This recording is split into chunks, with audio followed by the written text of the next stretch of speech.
You're listening to Last Word Radio, where you get the last word.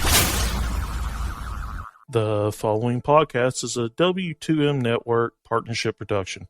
Visit W2Mnet.com for all of our other great podcasts, plus news, reviews, articles, and opinions from the worlds of wrestling, video games, football, and entertainment.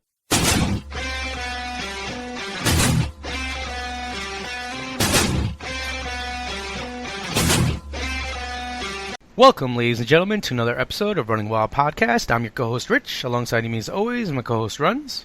Yes, sir. Just before we get started, I want to remind you that we're being brought to you in partnership with Last Word on ProWrestling.com, PWPonderings.com, and the Wrestling to the Max Network. All right, so let's get started with, I guess, chronologically. On Friday, this past Friday night, there was by the time you guys listen to this, actually, it'll be a week after, but there was the Ring of Honor All Star Extravaganza 8. So I think this was like a sleeper pay-per-view. I mean, on paper, it looked really good. Some of the matches were pretty solid, but at the same time, it felt like it could have been a little predictable, and I thought that the show really over-delivered as a whole. I mean, I think, we discussed it last week, how it was definitely a little bit predictable, but the wrestling is always top-notch on Ring of Honor, and the Ladder War main event you knew was going to be something special. For it to be the main event with the 6 guys involved, you just knew it was going to be crazy. So I agree with you that it was better than I thought it would be going in, so I'll go with that. But I didn't have high expectations because, it kind of just was what it was. It was a pay-per-view with not a lot of storyline build-up and just kind of a bridging point, Yeah, so just kind of going over the card, I guess would make sense to approach it in order. The one problem that I had that got reflected later in the night was because of the television title match. So the show started off with Dijak coming out, and we actually had Brian Fury in tow with him. They kind of had a little bit of an entourage. He's from the Massachusetts area, so the crowd was really behind him. Fish came out second, and the size difference. I like the story they told in the ring that basically Bobby Fish went after his legs to kind of even them out. Even before the match started, when they went to do the Code of Honor, Dijak kind of tried to impose and look down on Bobby Fish, so he pulled his hand and pulled him toward the corner, climbed up to the second rope so that they were eye to eye, which is amazing because he didn't climb on the first rope. He had to go to the second rope, and then they shook hands. But then Fish went after him with strikes to the legs, which ended up telling the story for the match because basically for the entirety of the match, now you had Dijak nursing his bad left leg, which affected his moonsault, and ended up affecting the ending when he tried to hit. He did hit Fish with the Feast Your Eyes finisher, but wasn't able to get over to him. And later on, when he went to it again, Fish was able to wriggle out, presumably because Dijak's leg was hurting, and then he actually locked him in the rear naked choke. So, they had been building up. What I thought was really effective was Kevin Kelly was talking about the fact that Fish talks about how sometimes he'll use a different move. So it wasn't that unexpected when he ended up using it later. So I thought it was a good match. I was a little upset with the outcome, as apparently was Prince Nana, who said that Dijak disappointed him, but he wouldn't disappoint him again. So that was kind of, I love Nana tweeting in character. But what did you think? Yeah, I mean, I this is why, part of the reason why I picked Fish to win was because of, I've liked this TV title reign, and I wasn't the biggest fan of Bobby Fish before this title reign, and I've become one since. And, I've just liked his work with the belt. I've liked his in-ring work, and I felt like his character has been built up more. So I've really enjoyed it. And, the little things like going to the top rope or working over the legs, that kind of stuff is what makes someone in Ring of Honor, stand out a little bit, because it's it's that good psychology and that good technician and that kind of a thing, which I enjoy watching. So I've enjoyed, like I said, I enjoyed the Bobby Fish run. I enjoyed this match. I thought it was a good showing for Dijak. He didn't need to win to take a step up, and that's another reason why I thought Fish would go over. But I think it worked for both men. Agreed. Fun note after last night's Monday Night Raw, where Charlotte pulls that's not a moonsault. It's like a... Oh, my God. The corkscrew moonsault. The corkscrew moonsault off the top. Dijak tweeted at Charlotte that he was going to have to do something to up his game now that Charlotte's doing the move that he uses. So I thought that was, that's pretty cool because, they don't really work together. They're in different companies, but... But they will one day. And it's also just really cool to see... I think when you see that a wrestler is a fan, when you see that they're watching it, and enjoying it. I always like when, the Bucks tweet about Kevin Owens or Finn Balor or something, because it's like, oh, that's cool. You're watching, watching your boy on pay-per-view or Raw or whatever it is. All right, so then right after that, they had the four-corner tag survival, which the winners would become the number one contenders for the tag team championship. So it kind of went the way we talked about last week in many ways. Shane Taylor and Keith Lee with War Machine, they kind of canceled each other out. They were just kind of continuing that storyline where these men are attacking each other. This is the first time that I've really seen Keith Lee, and my goodness, like that guy can work, man. It's scary because with those four. Yeah. I mean, okay, so they're in the tag team division, and I like them as a tag team, but I want to also see them, almost all four of them, I want to see all four of them in singles. Like, they could be single stars. Yeah, I mean, I really, really like War Machine as a tag team. Yeah. So great. Them I would keep together, but Keith Lee, man, my God, like when he goes on his own, the sky's the limit for that guy. He's crazy big, crazy agile. I want to hear more of him on the mic. And I think the first time that I heard of them and I looked at their pictures, I was like, this can't be the people that everyone is talking about. And so then I put it in the back of my mind. Then I just kind of forgot about it. Then I saw them come out again, and I was like, what the hell? Like, really? Like, these are the guys that everyone's hyped, sold about this guy? Like, all right, I guess. And then once he came in the match and just started going nuts, I was like, oh, okay, yep, absolutely, I'm on board. My God, they're just unbelievable. But yeah, I mean, 'cause exactly what you were saying. This came down to them kind of taking each other out, and Castle and Cabana versus All Night Express. And I'm not sure what we actually ended up predicting last week, but I think we were all under the belief that Castle and Cabana might win this kind of by default, Yeah, I mean, there was some discussion, All Night Express has kind of been working it, so they could have earned the title shot there. But also, depending on the tapings and everything, Castle and Cabana, they're good. I think they're a good pairing. They match up well. Castle, if you're listening to his podcast, he's been talking about how he's got tons of shows with the Ring of Honor in the future. So, I mean, this could be a legitimate tag team that stays together for a little bit and gives Cabana something to do, because Cabana was another guy like Dijak who I was convinced was going to beat Fish for the title and didn't. So they definitely need to do something with him. If they're not going to give him the TV title now and they're not going to have him in the world title picture, you don't want him just floating around doing nothing, because then I think he becomes a little bit too much comedy and not enough substance. So yeah, I mean, I was just going to say, like, that's kind of what Colt Cabana does, is float around doing nothing and just having like mid-card entertaining feuds, but yeah, I would not mind seeing these two as a team for a little while.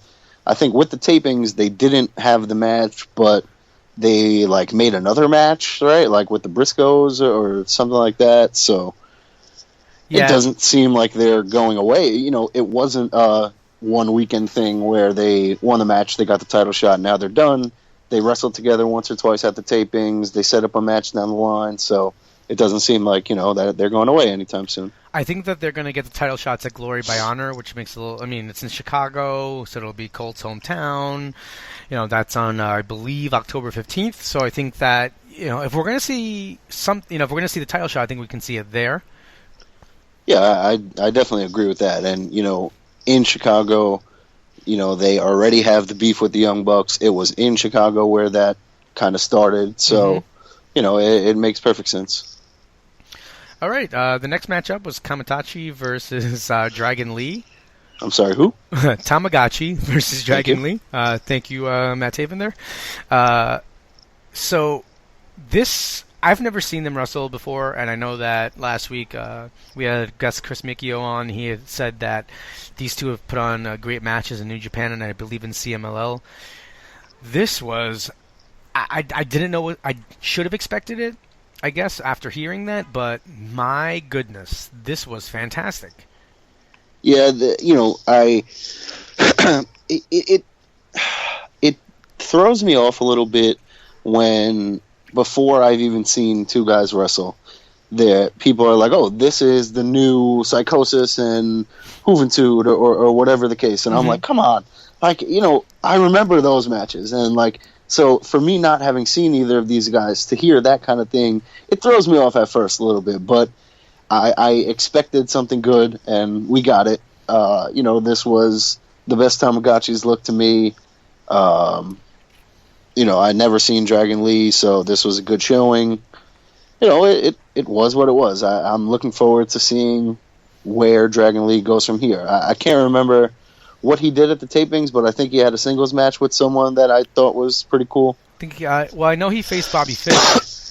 There you go. So it should be... Hopefully he does stick around. I mean, I know that when they had Stuka Jr. come up, I thought he was going to be around more often, and it seemed like it was kind of like a weekend deal, Yeah. If they're going to incorporate... I don't have a problem with them incorporating guys from CMLL and New Japan, and they're obviously going to do that because of the kind of the deals they've struck. But at the same time, those guys need to be around more, and not just... I don't feel like they can just go off the strength of these guys are great somewhere else. You need to see them more, often, and they have to be developed into some kind of storyline there. So I thought that was effective. No, yeah, definitely agreed. And from what it sounds like, Dragon Lee is the first of this exchange to, kind of be over on the roster for a while. So that, that'll be a good thing. Yeah, they're going to have... I'm not sure if he's going to be part of the CMLL team in the six-man tag match tournament that's coming up. They actually kind of whittled down some of the competitors during the taping so that we know one semifinalist, but we don't know who else is coming out of that. So the CMLL team still has to wrestle. But I don't think that Dragon Lee is part of that team because I think it's a team of their Rudos or the heels down there. Okay. All right. The next match, you had Hangman Page versus Kyle O'Reilly, and I think this match is one of those that you were talking about in terms of you knew what was going to happen, but it was going to be a great wrestling match nonetheless. Hangman Page has that. It's almost like he's one-upped Dean Ambrose. I feel like Page is almost a more effective Dean Ambrose and with cooler moveset. He's got that slingshot clothesline that's actually like flipping over the top rope from the apron where Dean just bounces through the ropes. I don't know. I think that they have like this similar look, but I kind of like Page better. Nonetheless, he looked really good in this match, but the match was really there for O'Reilly to win and to build him, I believe, towards Final Battle. Yeah, and one side thing that we should have seen coming, but we didn't, was that Adam Page would now seemingly go after Bobby Fish. So, I mean, that makes perfect sense for everyone involved, Do you think that means that Page ends up being the guy... So Page ends up being let's say he beats Fish in the next couple weeks. So then going into Final Battle, you've got Cole, the Young Bucks, and Adam Page holding all of Ring of Honor's championships. Which would not be a bad thing. That would be pretty cool. It'd be pretty cool because then the Bullet Club's going to lose every goddamn title on that show. And I'm going to be super excited. All right, I should, but I digress. All right, so yeah, that was, Page was clearly kind of out to help his boy out and injure O'Reilly, basically. So he lost, when he got put into the armbar, he tapped out very quickly, and then went and grabbed a chair, went to attack O'Reilly, and Fish came out, and that sets the stage for those two. Then we had Silas Young, who did not wrestle, but had a short promo. He came out, and one of the things I liked was he was kind of complaining that they're not in the six-man tag tournament. One of the reasons was because they couldn't find someone else to team with them, him and the Bruiser, to enter the tournament.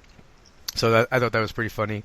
And then he reminded everyone, or they reminded everyone who didn't watch the Lockport VOD, that Silas Young had won the Honor Rumble, and that he would be going on to face whoever the champion is. Now we know it's Adam Cole in Lakeland, Florida on October 22nd.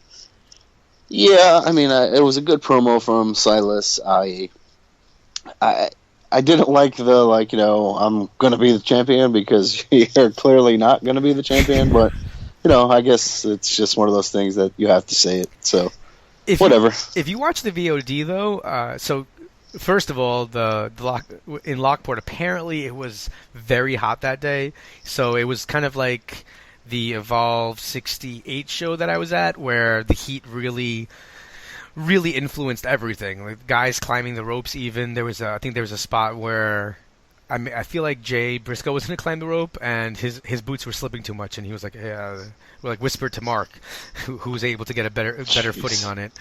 So during that event, you had Jay Lethal against Silas Young, and Lethal ends up beating Young earlier on in the night. Really, it was weird because it was the third match of the night. But then they announced that, both of them would be in the Honor Rumble. And then Silas and Lethal were actually number 1 and number 2. Nice. And they lasted the entire time. They were the first 2 in, the last 2 out, or the last 2 in the ring. So it was I thought they did a good job of telling the story that, look, even though Silas Young just lost to Lethal, now he just, he had a great match, and now he wins the Honor Rumble, has a number one contender, and after the show, it actually felt like a dark match type thing, but they had it on the VOD. Cole, it was on commentary during the Honor Rumble, and at the end, Silas had adhered to the code of honor with Lethal after he lost. So then, when he wins the Honor Rumble, he goes, "Come on, Lethal. I was a real man, and I shook your hand when I lost. Come in here and shake my hand." So Lethal's kind of injured. He gets himself up, goes in the ring, he puts his hand out. And then Young just kind of laughs at him and pulls his hand back and walks out of the ring. So Cole comes off commentary, and he kind of goes into Jay Lethal, making fun of him and everything. So Lethal challenges him to a match, and he's like, "I'm not going to do that in front of these fans here in Lockport. Are you serious? That's a pay-per-view quality match. I'm not going to do that here." But then Lethal, which I thought was a little insulting, goes, "Oh, I thought you were the men's champion, not the women's champion. A, Ring of Honor doesn't have a women's title. B, come on, let's not poop on the Women of Honor like that." But anyway, so that, Cole flew off the handle, ran in the ring, they rang the bell. So it wasn't for the title, but they had a match, and Lethal ends up rolling him up with an inside cradle to win. So then you kind of had this story that, Silas looked stronger than Lethal at the end of the Honor Rumble. Lethal beats Cole, so, if you want to go by that weird kind of logic, Silas has a chance against Cole in Lakeland. And I thought that was a really effective way of kind of building him up. Yeah, and I mean, it's Wrestling 101. Silas Young is one of their better heels in Ring of Honor. Nobody cheers for him. He's just, he's always going to get booed, so putting him in main events or big spots on the house show where, you need the baby faces to get that reaction it just makes sense, 100% agreed. Then you had the 6-man tag team tournament round 1 match. Jay White with Kushida and Super ACH versus the Briscoes and Toru Yano. Yeah, and I think, we looked at this one way, like, oh, why would these guys lose? And then it kind of worked out the other way, like, why would they win when they have everything already going for them? So that was fine. It was an okay match. I didn't really care about it. But, it is what it is. Yeah, I'm actually happy to see White, Kushida, and ACH move on.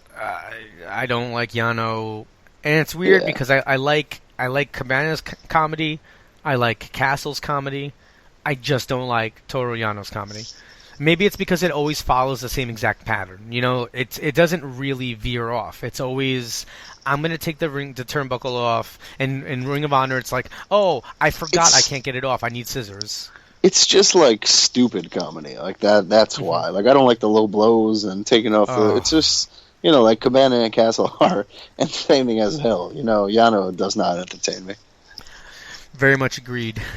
So the next match, I think this kind of bucks your trend of predictable stuff, and I was very happy to pull for this man. You had Jay Lethal versus Naito, and Jay Lethal came out on top on this one. See, and this was another short sight on my part, because they're going to fight for the IC title in New Japan. So I should have known that, Lethal was going to find a way to get that win. He didn't beat him, like, decisively, he got him with the roll-up, right? So, perfect.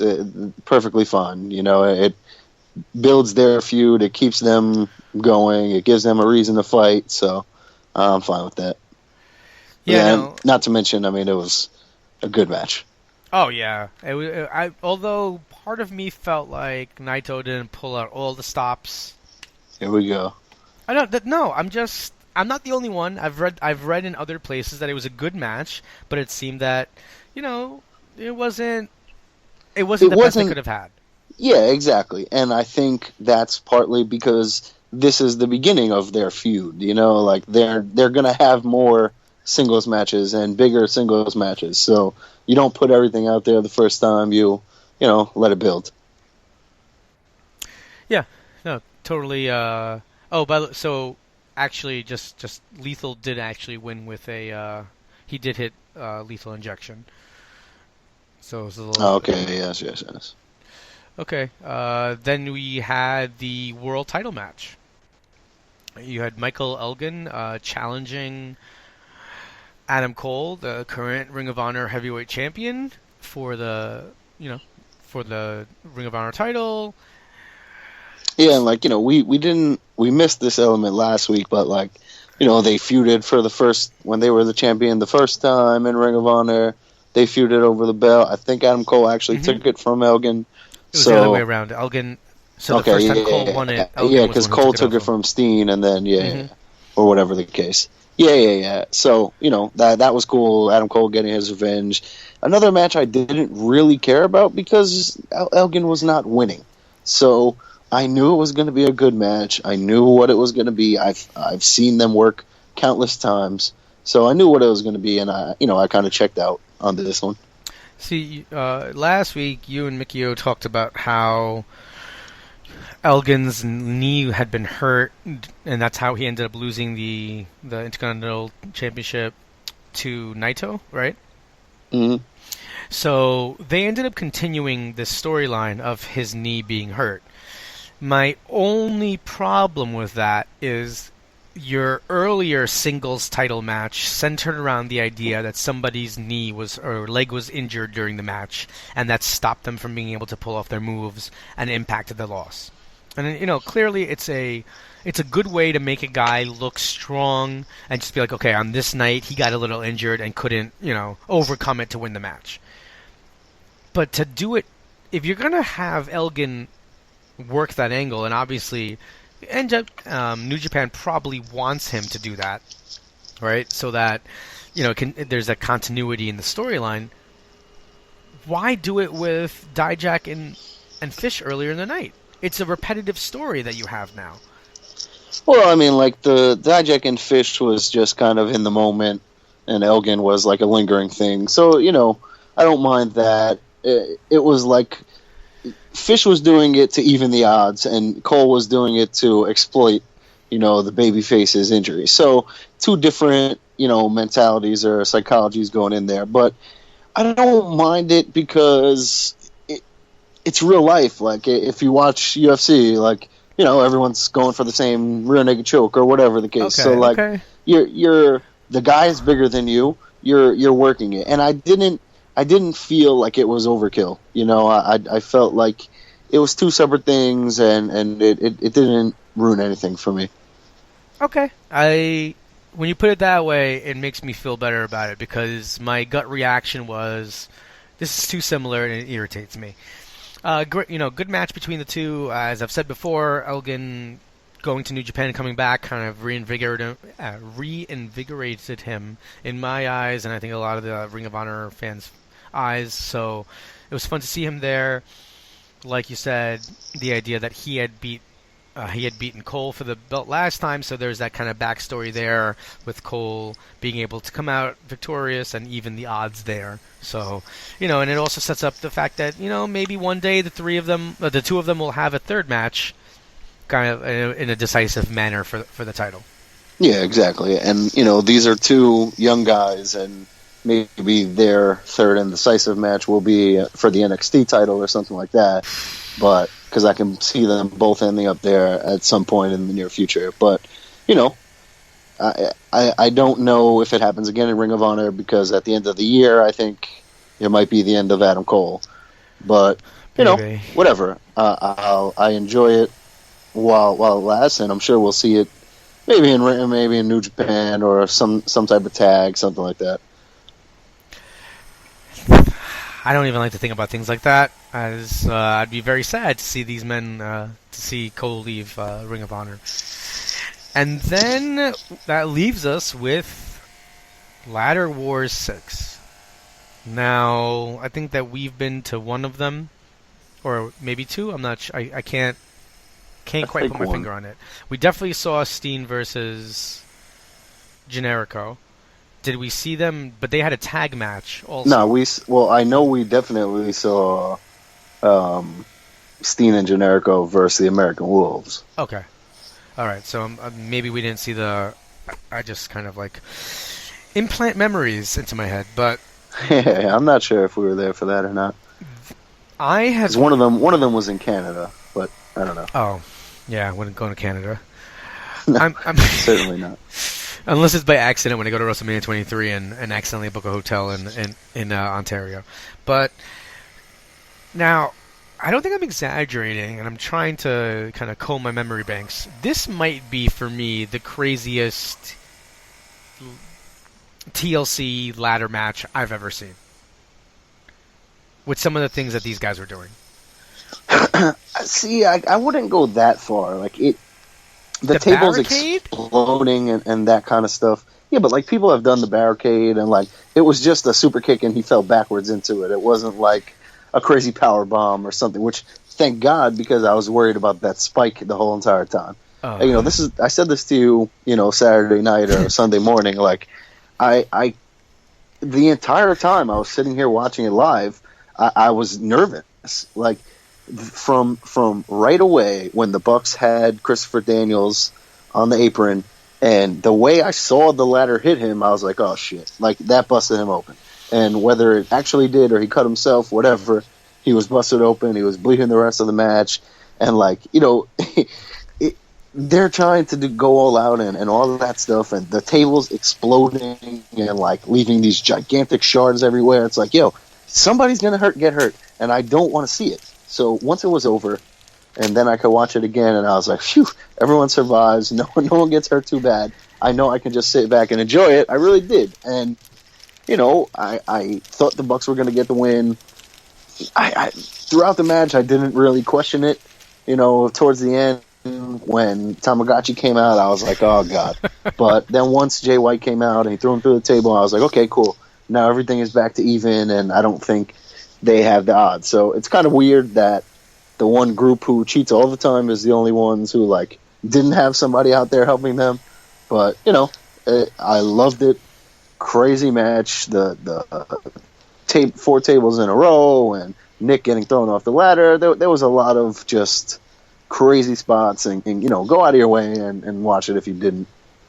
I thought And it was weird for me. I wrote this up over at PW Ponderings. Was normally when a guy, so Nick Jackson climbs the ladder, he's literally about to grab the belts, and then he looks and sees that Matt has Kazarian set up for the 5-star Meltzer driver, and there's a table across from the second rope to the ladder. So he's got it set. Matt's got it set up, and Nick goes to grab the titles and goes, no, wait a minute. Anytime I've seen a guy in a position to win, like at the top of a steel cage or at the top of a ladder, and they choose to go do one more move instead of just winning the match, they lose. Like every time. So for me, the whole thing was like, okay, he backdropped Daniels, right? So Daniels was gone. And then when he went to do that, I was like, okay, well, he's going to kill Kaz, and then that's it. Like, there's nobody else to stop him. So it didn't. It went through my head for like a second, and then I was immediately just like, no, but that's it. Like, if he does that, he kills them, and that's it. They win. Like, that was like the end to me. That was, all right, this is it. They win. Done. And it was crazy because last week I said that Daniel's promo is what won me over and made me think the Addiction were gonna win, and then they didn't. So I was actually that much more surprised by the ending and that much more entertained because, that promo was so money that I should have seen through it. I should have been like, wow, this promo is so serious that this is like his, goodbye to the title, and he's gonna put on a sick match. Yeah, that's, you guys talked about it last week, and I hadn't seen it. And then I went to watch it, and at first I was like, oh, man, that was a really amazing promo. But it didn't really give me that vibe of like, oh, well, they're definitely keeping it. It kind of gave me what you just said, that like, oh, well, this is like they're going to snap when they lose, and this is everything to them, and, it's going to mean so much more when they lose this. So, it worked out. They told a good story in there, which is not... It doesn't often happen with ladder matches and stuff like that, Daniels kept hammering home, this is everything, and so it worked out. Yeah, so overall, would you say you recommend the show? Yeah, sure. All right. I definitely recommend the show. I don't know, just to watch the ladder war, if there's only one match you watch. But the Tamagotchi Dragon Lee match I thought was really great. So, there are a couple of gems on that card. And the whole show top to bottom was really good overall. And if I want to just kind of think about, not every WWE obviously they have a lot more, but not every WWE pay-per-view is like, a home run. There's just sometimes it's just good. And I think that while this wasn't the most amazing event, I think it was really good. And I think what it does is it helps their build toward Final Battle, which is, hopefully that one doesn't disappoint. Yes, the only difference is WWE has 2 pay-per-views and all this TV every month, so they can afford to have a build-up pay-per-view, whereas Ring of Honor, if you have one pay-per-view every 2 or 3 months, and this is like your big shows, you can't afford to have just another episode of ROH TV or, these good matches that don't really go anywhere. You need more. Agreed. So, speaking of WWE, we are taping this on Tuesday before SmackDown, just as a heads up, but we're going to go into our Raw review and then do some predictions for No Mercy. And just quickly before we get into that, TNA also had Bound for Glory on Sunday, and it was a decent pay-per-view. Lashley versus EC3, Damian Sandow versus Eddie Edwards, the Great War with the Hardys and the Decay was just, it was fantastic. It was exactly... they left the ringside for a minute and, you went to, pre-tape stuff where they were doing all crazy things and chasing each other around. So, it worked out. It was exactly what you would expect, and it was great. All right, I didn't get a chance to watch it, but, it seemed, from what I've read of the results, it sounds like it was a pretty good show. How was Cody on the show? barely. Mike Bennett, after Maria lost, Mike Bennett came out and was like, "Oh, I'm holding the show hostage. Forget it." And then Cody and Brandy Rhodes, because they can't say Cody Rhodes, came out, and so they brawled with Maria and Mike, and then they just powdered and left. Wow. All right. So he didn't. I was expecting him to cut some type of promo. I was expecting Billy Corgan to come out and say, "I bought TNA." We got nothing. So that was, just a little disappointing. But it was a good show, and I liked where they went with the company. So hopefully these things are under control, and Billy Corgan or someone, it makes a move, because they're taping all their TV through December this week. So that's kind of crazy. We already got a world title change there. I won't spoil that if anyone wants to read it, but it'll be interesting to see. Does Cody Rhodes win the title tonight, and do we get it in 3 months from now? Who knows? So we'll see.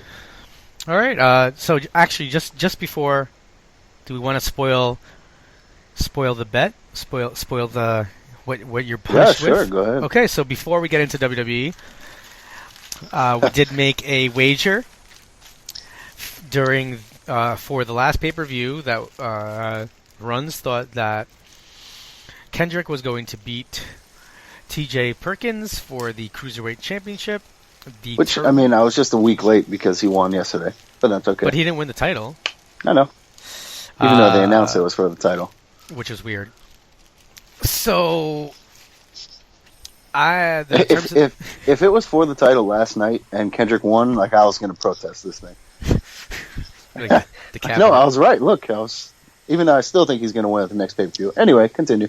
All right, so the terms of the bet were the loser would have to wear a shirt from WWE.com of the winner's choosing. So, although I really thought that I'm not your usual girl with Nia Jax was a good choice, and also in the top running was I've got kids, and on the back of the shirt I need this job, which would have been great for you to have to wear to work. I decided to go with a fan favorite. Somebody that you might be a fan of, but just not want to wear this shirt. So you get this fantastic Bailey "Can I Get a Hug" shirt, which you get to wear around the building, whether you're wearing a professional development day. Can you slide it up a little bit there? Can I get a hug? Oh my God! It's black, so I thought that I was being nice there because it's not too crazy. And it's one of those shirts that you kind of have to, if somebody wants to read the whole thing, they might need to, you might need to straighten it out so you can get away with not... It's a good thing that, it's winter, so I could wear a sweatshirt when I leave the building, because, oh, my God. Oh, wearing it home would be, yeah. I can't, wearing it outside. That's just terrible. I'll be able to explain it, I guess, in work, but, oof. So excited. So excited. When I have people just coming up to me and hugging me, which is probably the worst thing in the world. That's Statwife and I really felt that was the way to go.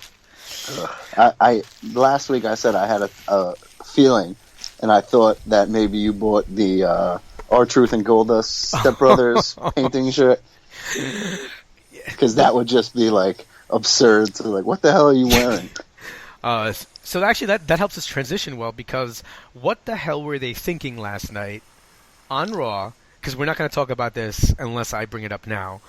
Why did R-Truth and Goldust have a sing-along, bouncy Goldust head going along their lyrics? Well, haven't they had that for a while? I thought they've had that since they changed the lyrics up. Maybe I take pride in knowing the R-Truth lyrics.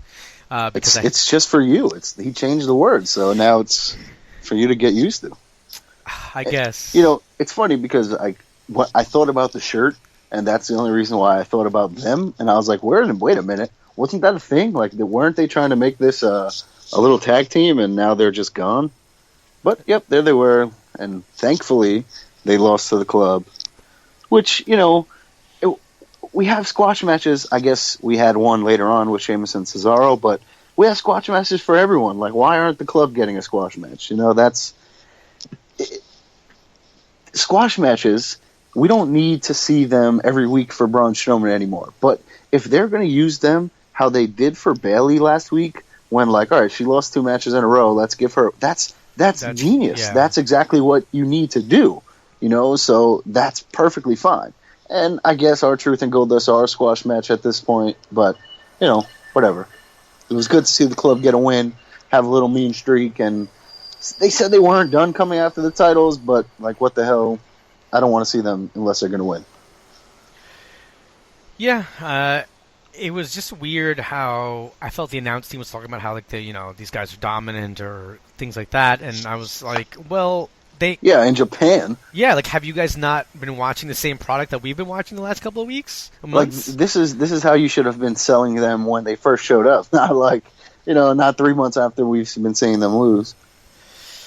All right, so kind of jumping around, you had Lana come out and ask for a rematch for Roman Reigns, and then they ended up agreeing to there's going to be a Hell in a Cell match now at Hell in a Cell between Roman and Rusev. What'd you think? I enjoyed the segment. I thought it was effective. I liked Roman Reigns coming out through the stage after he went through the crowd. I thought that was cool. But it was a nice touch, and I liked all right, if I'm going to hell, then you're coming with me.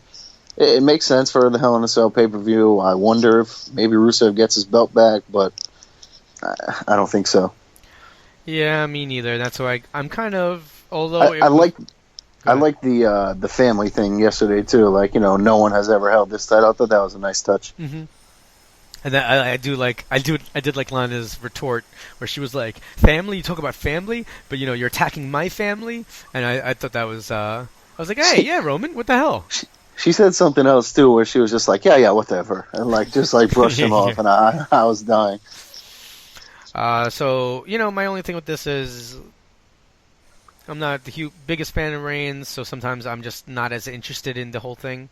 That's all. See, but I'm not the biggest fan of Reigns, but I enjoy watching him wrestle, and I love him and Rusev as a pairing. Like I think I could watch them fight till WrestleMania like that. It's 2 big guys going at it. They make sense. They have good chemistry in the ring. So I enjoy this feud. I agree. So then you had Brian Kendrick with T.J. Perkins, a non-title match.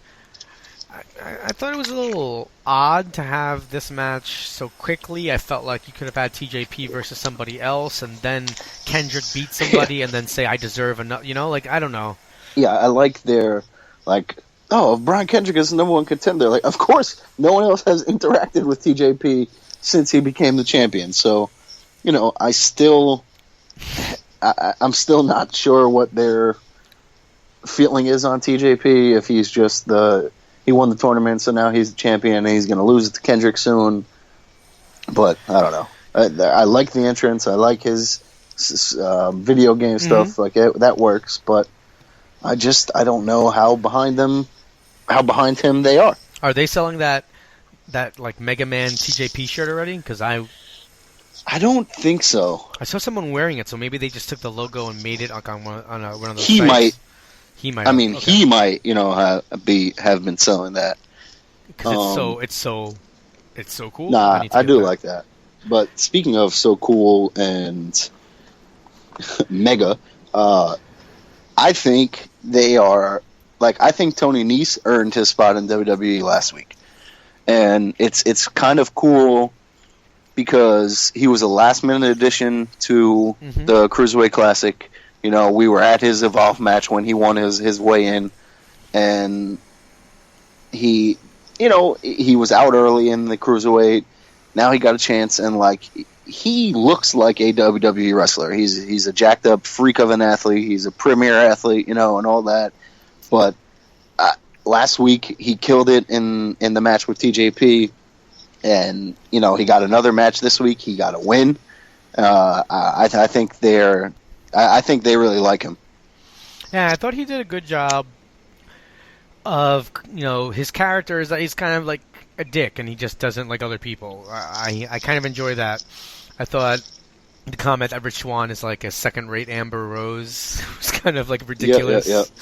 Yeah. And they need to make sure that he continues things like that. I think that. Yeah, I like those little screen interviews for the cruiserweights. Oh, those screen interviews! I mean, they take me back to Saturday and Sunday mornings. So I love those things, and I just feel like they need to continue to make sure that Nice doesn't just become like a different looking Neville.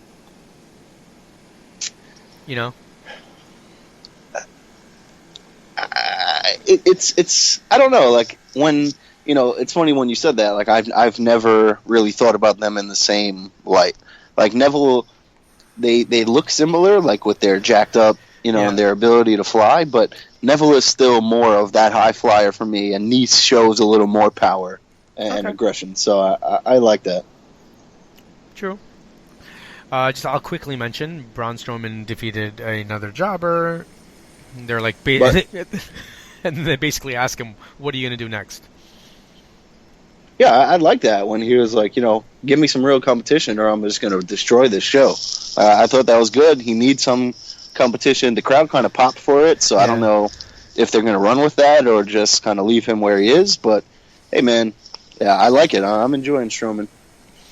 And then you had Sami Zayn beat Titus O'Neil, and what if you were fast forwarding like I was with 4? As you know, I'm a little crazy. I like to live on the edge, so I was fast forwarding with 4 times speed, and Did you miss the Titus is everything and everything is Titus? I mean, I went back, but like, yeah, I was like, this is it. I actually thought Sami Zayn was going to lose, and I was getting like so. Like I was typing out text to send to you, but I'm happy to see that he won, and we didn't do anything drastically stupid here. I mean, I don't want to talk about this too long because we need to get to our predictions so I can get out of here. But what did you think about Enzo and Cass doing the breast cancer thing? I mean, it's so I don't know. It's so stupid. Like, okay, first of all, I don't know if you know about Susan G. Komen, but like apparently they steal their charitable money, like, so that's I've terrible. Heard shady things about them, yeah. Yeah, so like that's terrible in the first place, and then like it's just such an awkward position. Like at the end when Cass was like, "Let me just tell you one word that does not describe these women. Let me repeat, does not." Describe. So what why do you don't need to spell that out, Vince. Like you don't need to tell them like make sure you go out there and get your stuff across. Like no, this was not the moment for that. Or the worst was, I don't know, what do we got here? A couple winners? A couple winners? It doesn't even And then he sound... snatched the tablecloth and like the belts were just wrapped up. It doesn't even sound like saying a couple winners like doesn't sound right. Like nah, that was just we needed something for Enzo and Cass to do. Oh, okay, we have this segment that Cena or someone usually does. What do you think? Okay, go ahead. Yeah, I just wanted to talk about the Jericho Owens and New Day. That was just phenomenal. That back and forth was really good. The whole, what, Woods? You're on the list. I love that. It's hilarious. The that 70s show stuff with Kutcher and Masterson was good. I enjoyed them on commentary for the match. Yeah, they were good actually. So they were entertaining. They were somewhat knowledgeable about the product, so that was cool. I mean, I'm not sure that WWE like reached out to them and was like, "Hey, you want to post this video and come to Raw?" I kind of feel like that just happened. They watched it, they saw it, and they were like, "Hey, fuck that, we're gonna say this," and then it just worked out. Just waiting for the time that one of the wrestlers calls us out, and then we can show up. I thought it was really good. Do you actually think that Jericho will really challenge for these titles? No, I think that was just a one-time thing. But I don't know because they got the win, so now they can. Right? Oh no, they lost. They lost, yeah. Yeah. So so they lost. So I don't think that's really going to go anywhere. I think that was just for this episode of Raw, like, oh, we don't have a main event. Rollins is still banged up or whatever the case. But I enjoyed the hell out of it, and it was a good use of everyone involved.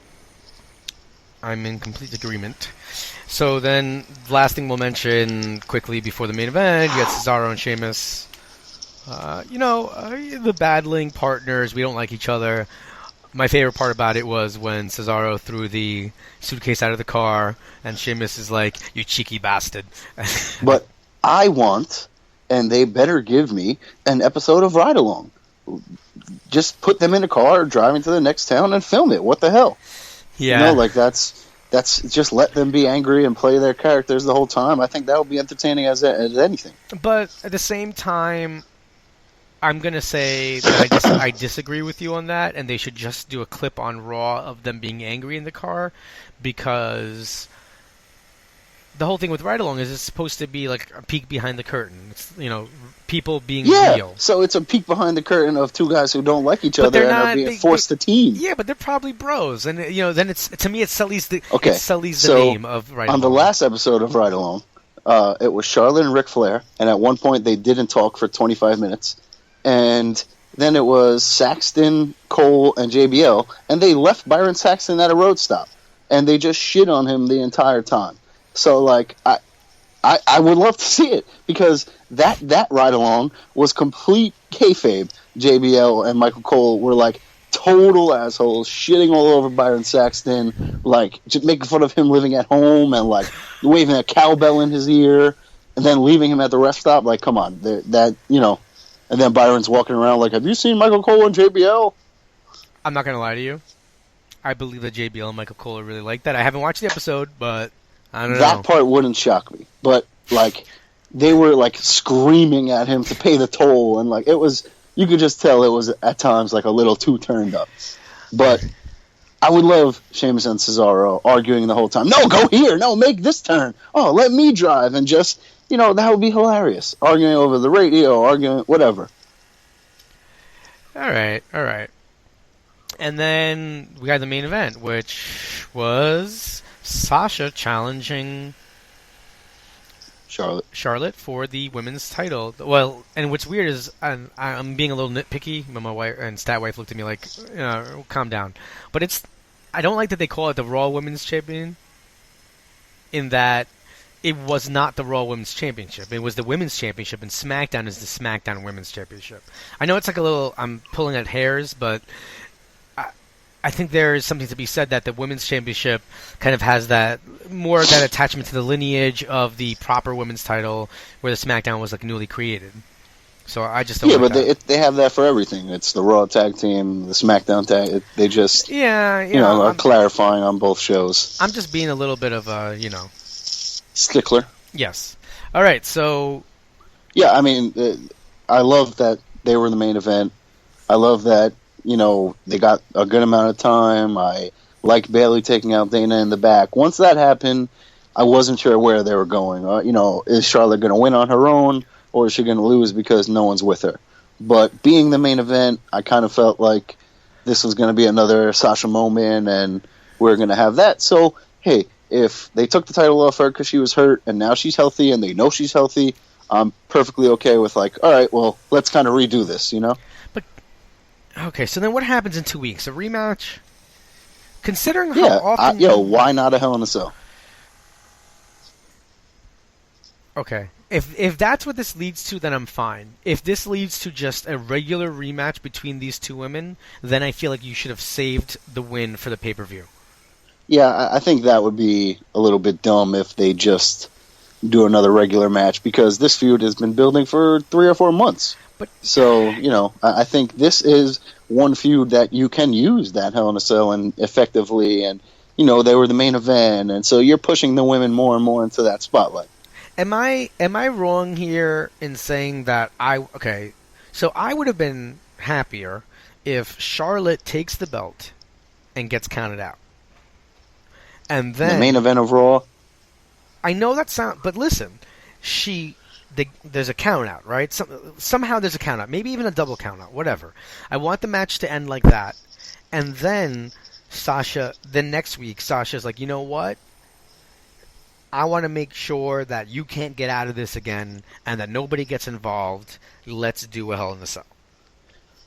Well, maybe we go that way with Charlotte saying the rematch, or I want my rematch, and all right, fine, but no one's going to be able to help you, and we go like that. But okay.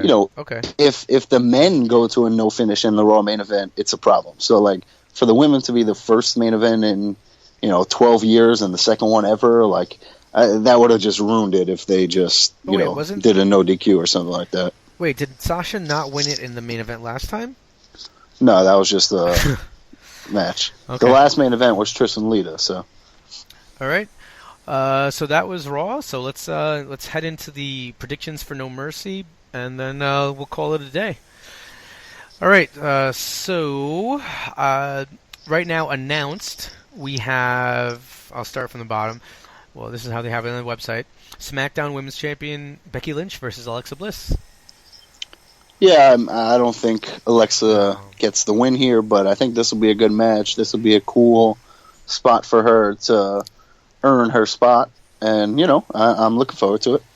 Yeah. I think I like you're saying. I think that she's just the first defense for Becky, on a major pay-per-view, and I don't see how the title changes here. But I think she has a real opportunity to continue to kind of show what she's got, basically. Mm-hmm.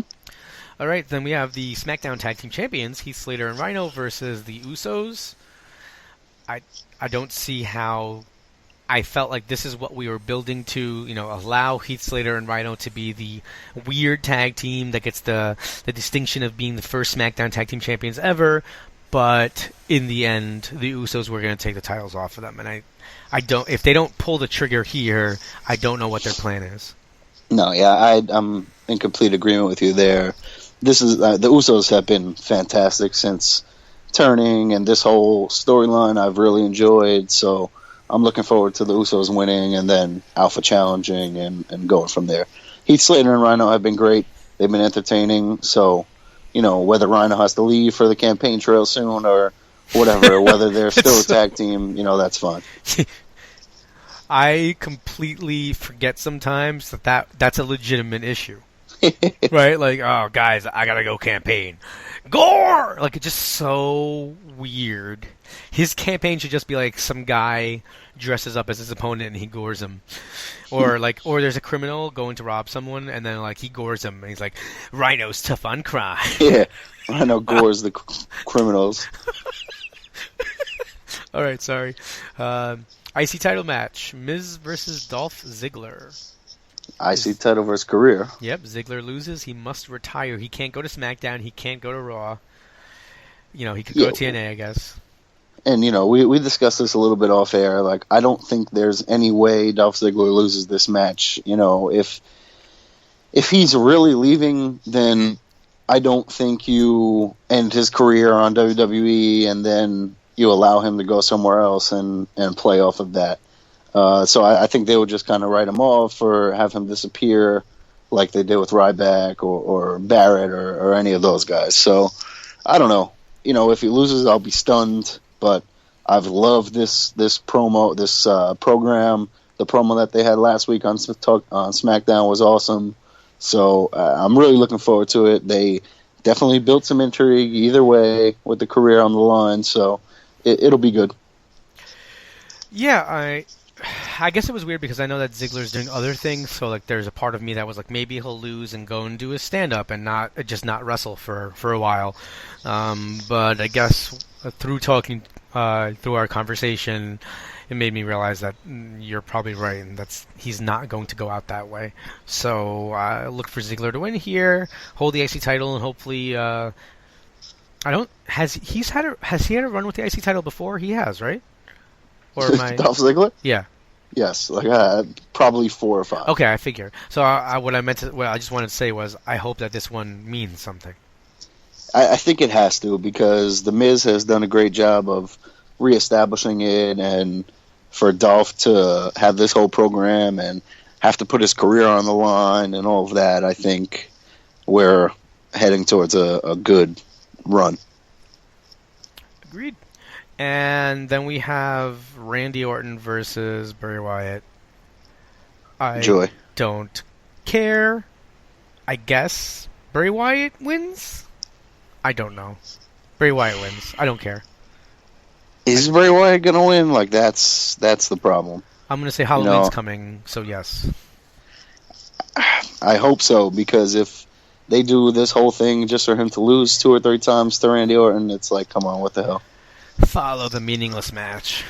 Yeah, that's another part, is I don't really care about this match. So, all right, we're in agreement. Good luck. So, moving on, last match. Do we have a triple threat match for the world title? AJ Styles versus Dean Ambrose versus John Cena. Yeah, I mean, this is another one where they've done a amazing job of building up and telling the interweaving stories and having Ambrose and Cena have a beef, and they've just done a great job building this up. So I'm really looking forward to this. But I don't think AJ loses, but would it shock me if Cena wins and breaks the record? And no, it wouldn't. But man, it would kill me. Yeah, it would destroy all of the goodwill that they've built up with Cena. Cena can't break the. If he's going to break it, I don't want it to be at No Mercy. It's not going to be at No Mercy, you don't think? It would be. It would be ridiculous. It would be ridiculous. Yeah. But I think you can keep it so that maybe Cena wins it. At WrestleMania. I would love to see Cena win the Rumble and then lose the main event, or finish runner-up in the Royal Rumble, something like that, where every time he just can't quite get over that hump. No, that would be. I think that's a cool story to tell. So it's weird because I think that even though I think the match is predictable and that I don't think that AJ is going to lose it, I'm still very excited. There's always that doubt in your head, yeah. I'm still excited to see it. So Yeah. Completely agree, man. SmackDown has been better than Raw since the draft, and that's saying something. And 1 hour less. Yeah. That's why I actually watch all of SmackDown every week, and I fast forward through a good amount of Raw. What the? I'm watching WCW Mayhem, and somebody was just holding a Canadian flag over the barricade, and Dean Malenko backed into it, turned around and slapped the flag, and then the guy used the flagpole to push Dean Malenko back. And I don't know what just happened. Look, let's not. We only have a couple of minutes left. We don't need to analyze WCW because no. All right. So just want to kind of give you guys throw a little plug out there. This weekend, one of the reasons we're taping early is because I'm going to New York City Comic Con all 4 days because that's the kind of thing I do.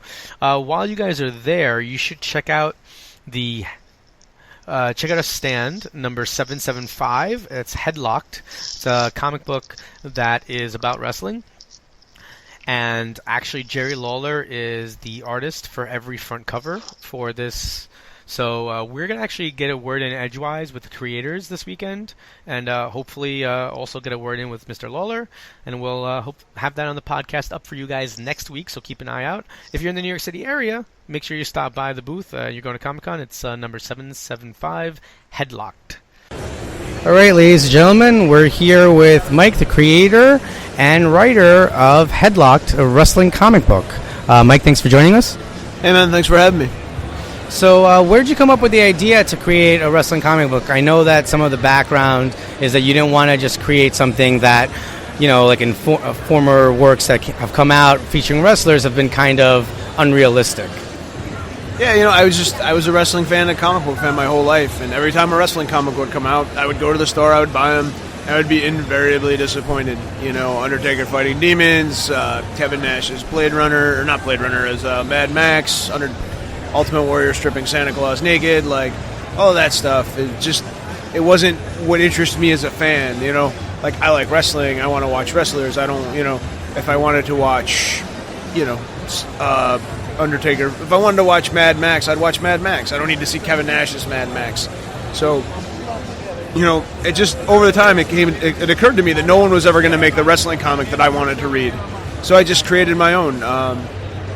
We came up with the idea of Headlocked, and then one of the other sort of aspects of it is, if you're a wrestling fan, you have to defend it to 50% of the people that you know. Of course. Everybody either gets it or they don't.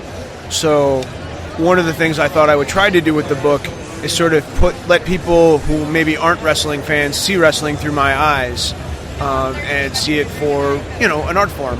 So, we told the story of a kid who's a theater major in college, he quits school, and wants to become a wrestler because he falls in love with wrestling kind of unexpectedly, and it's his journey through the business, So we're examining the craft of wrestling as he learns it through the eyes of a performance artist, but at the same time, sort of navigating like the seedy underbelly of the business, which provides some of the, drives the story forward. So it's got sort of cable drama elements to it, but it's accessible enough that anybody can understand it. And then the other, to sort of hammer our theme home, is wrestling as art. All the art in the book is done by wrestlers. So Jerry the King Lawler paints the covers, and then the interiors are done by Mikel Molapola, who's a Samoan wrestler from New Zealand. And I think that, I think it's really cool what we've been able to build from, starting from just nothing. What was it like being able to contact the wrestlers and actually get them on with the project? It's really unbelievable. I mean, I just wanted to write a wrestling comic, and I mean, I'm at a booth this weekend with Ric Flair, Jerry Lawler, Christian, Joey Styles, and Mick Foley. So it's, as a lifelong wrestling fan, most of this is just, I have to pinch myself sometimes that, I'm in scenarios with people that I grew up admiring, and, having a drink with, Ric Flair or something like that is just super surreal.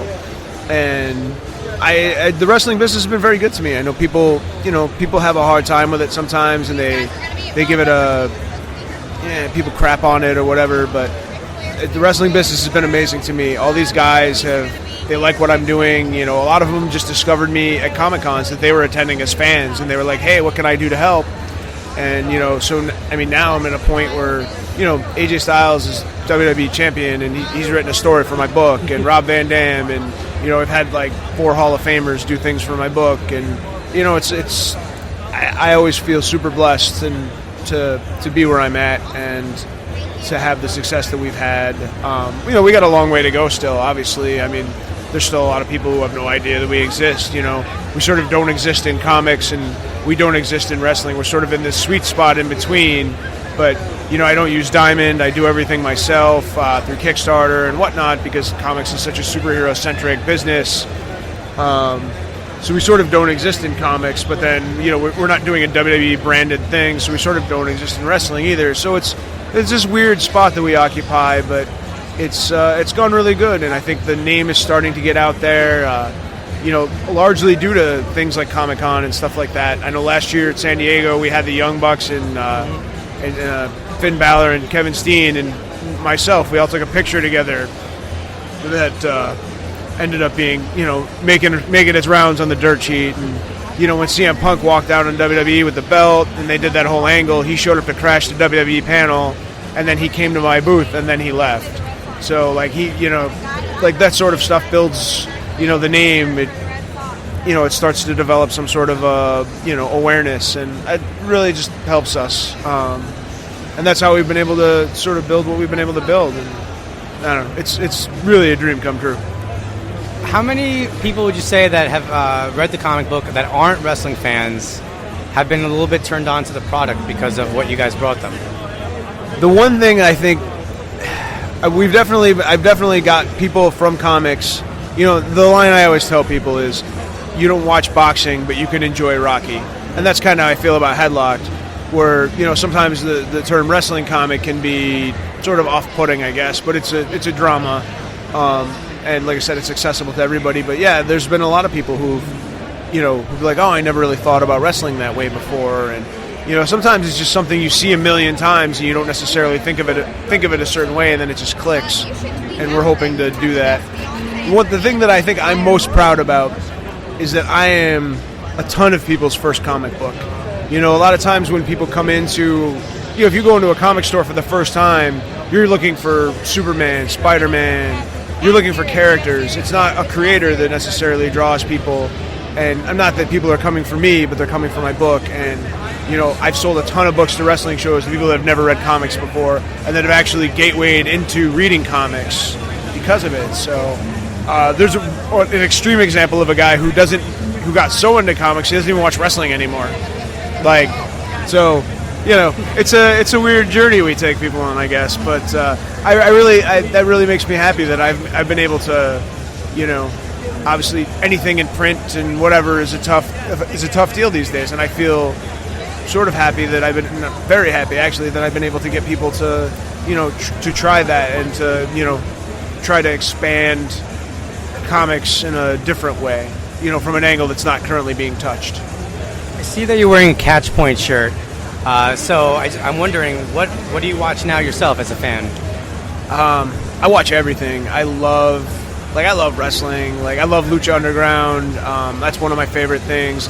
I love indies. I say for certain Headlocked wouldn't exist if it wasn't for indie wrestling. I mean, there was a period of time in maybe 2004, 2005 when I was really burnt out. WWE was the only game in town, and I don't think anybody would disagree that it was probably the weakest point that they had in the last decade.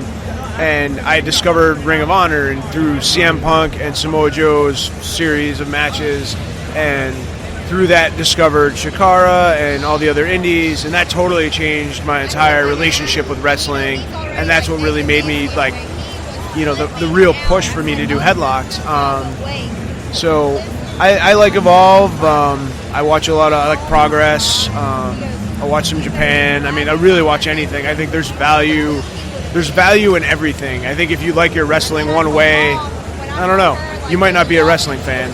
I mean, there's a lot of WWE fans, and they're not necessarily wrestling fans all the time. But I mean, I love wrestling, and I'll watch two guys in a high school gym in their first match, and I can find value in that. I can find entertainment in that. There's very, very few times that I've been to a wrestling match and not been able to be entertained by something, whether it be a costume, a character, an angle, a match. So, if I'm only watching one thing, maybe Lucha Underground, maybe Evolve. I don't know.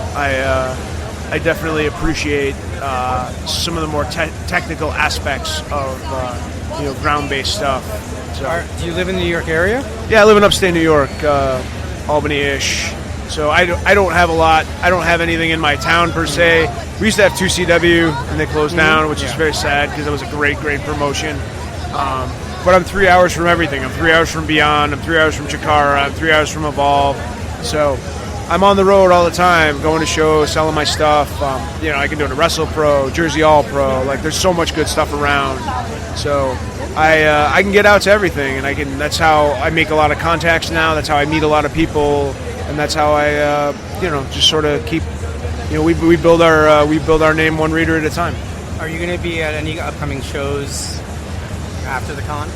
Actually, next weekend I'm doing a show called Wrestle Jam in Connecticut. I'm trying to come to House of Glory on the 20th, the Cody and Matt Riddle match. I'm really excited for that.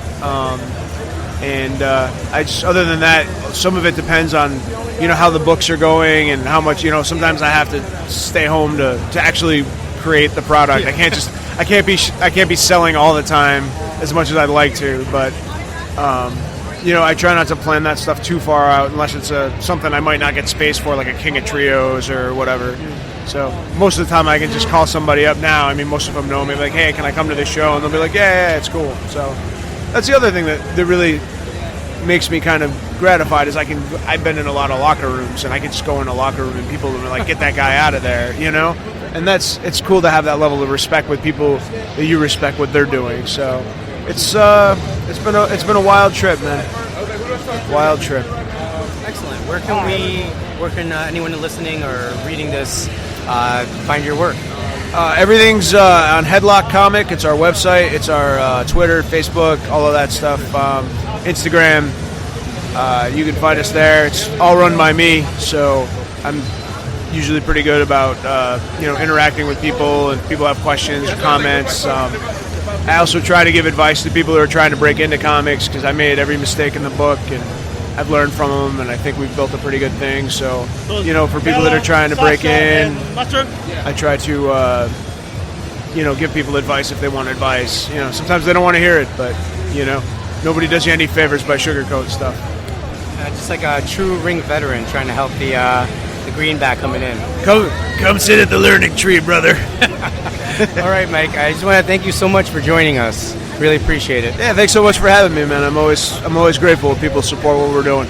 All right, and you guys will be listening to this very early Saturday morning. So if you're at Comic-Con, come by aisle 700, booth 775, and pick up a copy. You got anything left for this week, sir?